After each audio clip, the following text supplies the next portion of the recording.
So let's just start the chapter with some of the basic constructions. And under the basic constructions, let us suppose if I'm talking about the construction number 1, which says that we have to construct the bisector of a given angle. So if an angle is given to us, then we have to construct the bisector, means the angle bisector we have to construct. So let us suppose if we are starting with any particular given angle. So let us suppose if I have this angle as ABC, which is given to us, and using this particular angle I am going to construct the bisector of this angle, that is ABC.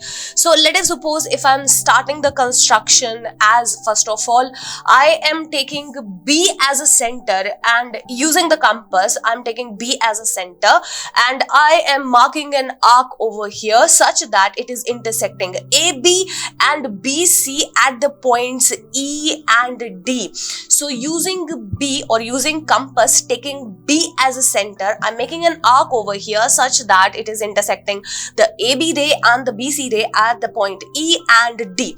Now again, as we have taken these points as E and D, now I am again taking the radius which is more than half of DE, using D and E as a center. So the next step would be of the form like I'm taking now D and E as a center, and I'm taking the compass whose radius must be more than half of DE, and I'm making an arc from D as well as from E. So you can see over here I am taking D as a center using the compass and having the radius which is more than half of DE. So I'm making an arc over here, and using E again as a center, I'm marking an arc over here again. So this point of intersection, let us suppose I'm calling this as nothing but F, such that a line or a ray will come from the point B which will join this F, and this ray is actually the ray which is bisecting this particular angle, and hence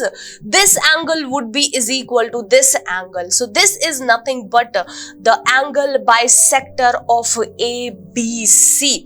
This is nothing but the angle bisector of ABC. And let us suppose if I am joining EF and DF. Let us suppose if I am joining EF and DF, and I will prove further that how this particular angle is equal to this particular angle after this particular construction. So before that, let's just write some steps of constructions which are related with this construction. So first of all, the very first step was like taking B as a center and any radius, draw an arc to intersect the rays BA, BC, say at E and D. So that was our very first step. Now the second step of construction was like taking D and E as centers, and with the radius more than half of DE, we have to draw the arcs to intersect each other at the point F. So after this point F, the third step was like draw the ray BF, and this ray BF is the required bisector of the angle ABC.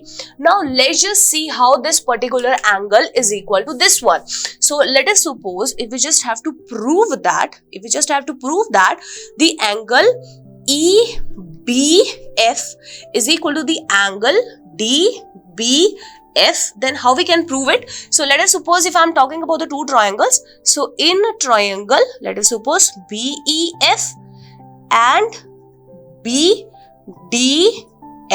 So I am taking these two triangles. So this was my construction that I have joined EF and FD in order to prove this thing that this angle is equal to this angle.